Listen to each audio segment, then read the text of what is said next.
If you're about to go shopping for some spring trends for your wardrobe this season, watch this video first, because there are some that I think are actually worth your money, while others I think are going to be a complete waste. Every single season, the internet convinces us that we need to add an entirely new wardrobe to be cool and stylish, but if you buy into the wrong ones, then they're just going to be sitting in your closet with the tag still on, and you'll have wasted hundreds, if not thousands, of dollars. And that's why I'm going to be breaking down the most popular spring fashion trends that you're about to see everywhere, and I'm going to tell you which ones I think are worth it and the ones I think you should skip. So let's start with the first trend that I think is affordable, really easy to wear, and I think it can make a huge impact on your outfit, and that is brooches and pins. I think brooches in particular might have a bit of a bad reputation because they feel a bit more antique-y, maybe something that your grandmother would wear, but I think the way people are wearing them in 2026 is really modern and interesting. And what I really love about them too is that this is something that you absolutely do not have to buy brand new. In fact, if you can find one that's vintage or antique or even borrow one from your grandmother, that is going to be perfect. And I love this trend because I think it's a really easy and creative way to just elevate your basic outfits. If you like wearing button-downs, for example, then I am seeing a lot of people add the brooch at the top of the collar for a really interesting focal point, or I've seen people use brooches as a way to pin your garments so that you can create new and interesting silhouettes and shapes to an otherwise basic look. And I do think it's a trend that has the potential to have a lot more longevity in your closet just because of all the really fun and creative ways that you can wear it. It's an awesome way to showcase your own personal taste, it's a great way to add a bit of vintage flair to your style, and it's just interesting and practical at the same time. So I think this one definitely is a buy. The next trend I'm going to talk about, I think you're either going to love it or hate it, but it is going to be a silhouette that you're going to be seeing a ton, and that is the balloon pant silhouette. This is going to be the silhouette of spring and summer, and it's already been all over the runways at places like Alaya and Chloe. Inspired by historical Middle Eastern and Persian garments. I think it is a step up from the barrel that we have been seeing for the past few years, but it still offers a really interesting shape and sculpture to an outfit. And if you really like your clothes to feel voluminous and flowy, I think this is a great shape to add to your wardrobe. And the other nice thing about this is that this is really easy to DIY too. And I've often done this with things like my nylon track pants, where I just tuck the top of the pants into my socks and it creates kind of a balloon or jogger silhouette. And I think it's really fun and cool. And I do think the barrier to entry is pretty low stakes. You can try DIYing it first, see if you like it, and then make the investment into the trend. Let's focus on the next trend that is all about pattern.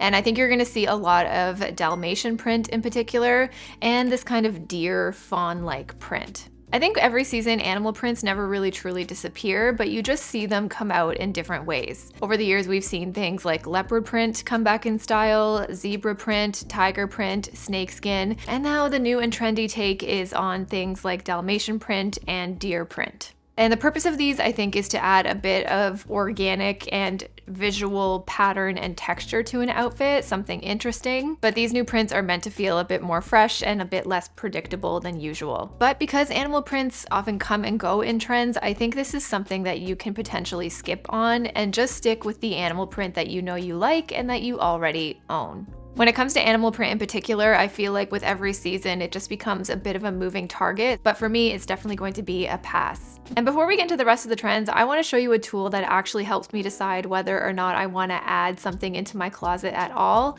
and that is Indyx. I am so thrilled to be working with Indyx for this portion of today's video because if you have not used them yet, you are genuinely missing out. I feel like Indyx is the closet and digital wardrobe app that everybody tries to be, but just can't quite get there. And it is truly the only digital wardrobe app that I have continued to use and stuck with using ever since I downloaded it 2 years ago. Basically allows you to have your entire wardrobe in the palm of your hand, where you can build outfits, track your cost per wear, and even build wish lists that actually integrate into your wardrobe. So if there's something that you had your eye on that you want to buy, you can see if it works with your actual closet ahead of time. And using their wish list tool in particular, I swear has saved me thousands over the years because I'm able to see if a trend is just something that I kind of want in the moment, or if it's something that has potential to have longevity in my own closet. With your own clothes, there's no fantasy outfits, and it eliminates that pressure of buying new stuff just so that this one thing will work in your closet.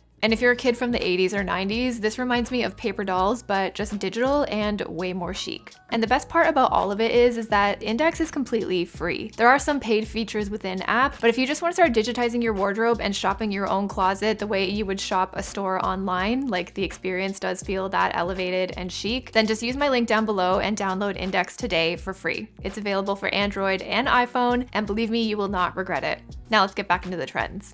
Next, let's talk about the color trends of the season. And when it comes to fashion trends, this is where they get you. Because when you change the color that's in vogue for the season, then it means your old colors are no longer trendy and outdated. But what I do find interesting about this season's color trends in particular is that we are finally not doing pastels for spring. All of the colors that I'm seeing that are currently trending for spring are really bright and very saturated. So I'm seeing things like bright fuchsias, lime green, this really deep blue that they're calling Klein blue, that one's new to me, bright tomato reds, and royal purples. So my stance when it comes to color trends in particular is if you like the color, you want to wear it, you enjoy wearing it, it goes with a lot of your wardrobe, then by all means have at it and enjoy. But it's simply a color that you just feel a bit pressured to buy into because you're seeing it everywhere, or even that's kind of like the only options that are available in stores right now, then I would say skip it. And this is also where I feel like if you've ever had a color analysis done, this is really its time to shine, because if you know your color palette and you like the colors within your palette that you're wearing, it's going to be a lot easier to know which trends you could benefit from buying into versus the colors that you can skip. And the other thing I want to make sure that I mention too is that just because a color is trending doesn't necessarily mean you need to buy it new. All of these colors are likely easy to find and widely available in places like the thrift store, so I would definitely check there first if you're looking to add a bit more pops of color into your closet this season.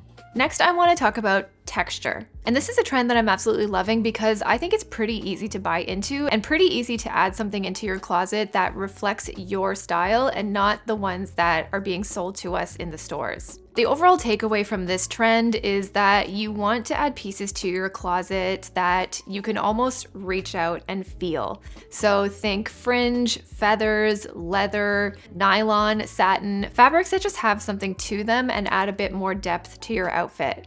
And I do feel like a lot of the times when you do end up feeling flat and kind of boring in your outfits, it usually does mean that it lacks texture. And especially if you have a lot of foundational basics in your wardrobe, I think adding texture is a really nice next step to take when you want to evolve your style and take it to the next level. I think although this is a trend for the season, I think it is one that is actually a bit more timeless, and because it's almost so non-specific, you can kind of do whatever you want with it. And that's where I think it's no longer a trend, but a lasting tool that you can use in your wardrobe for years.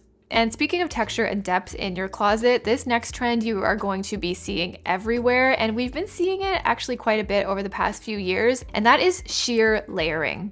In 2026, I think you're going to be seeing sheer taken to the next level and moving on to things like pants, shorts, and even in more classic pieces like a button down. Again, I am a big fan of this trend. I think it is a nice way to add some depth and interest into your outfits, but this is where I'd also be pretty particular and wary as to what the material composition of the pieces are. In my last few shopping trips, I have tried on a few sheer shirts, and a lot of them were made of 100% polyester, and they didn't feel that nice on the skin. So I think the key here too is to try to find fabrics that are designed to be more sheer but still feel quite nice on the skin, like a silk organza, or more sheer or open weave wools or linens. You still might see some synthetics blended in with these to make it soft and give it structure, but in my experience I would stay away from the more 100% polyester or synthetic garments if you want to rock the sheer this season. This next trend is more playing around with necklines, because I do feel like necklines are actually some things that trend. For a few years it was the crew neck,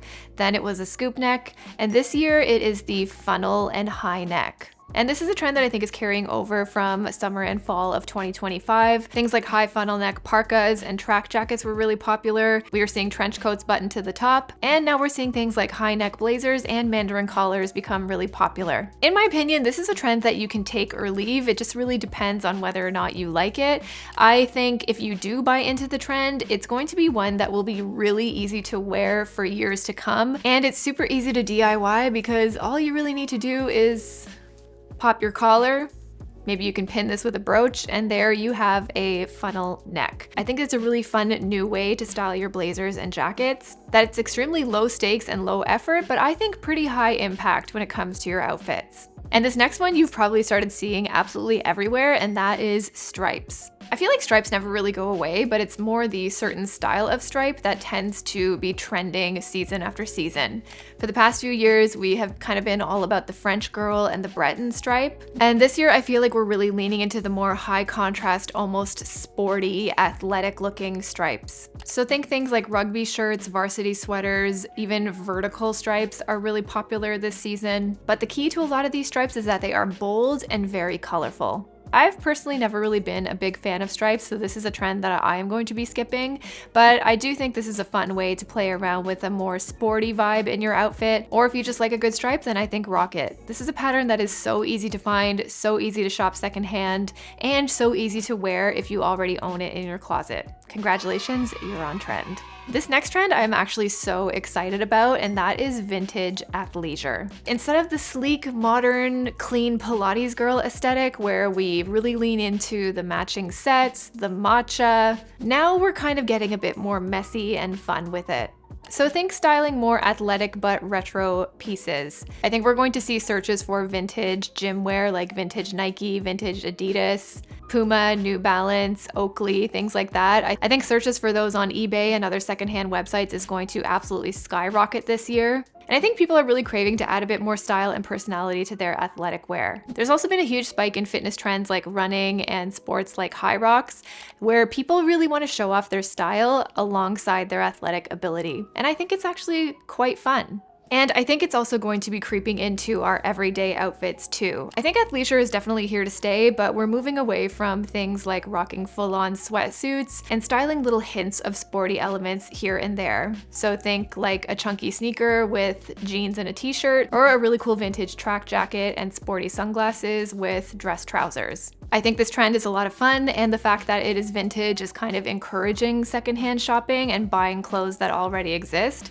So if you have these pieces in your wardrobe, now's the time to rock them and have some fun. Now let's quickly move into footwear, because there is always a shoe trend going on every single season, and there are two particular shoe trends that I think you're going to be seeing all over the place, and that is mules and shoes made of satin, especially in things like ballet flats and sneakers. I really like that slides and mules are at the forefront this season, but you're going to start to see them in silhouettes that are really unusual. So you're going to start seeing things like loafer mules in particular, and even sneakers turned into slides.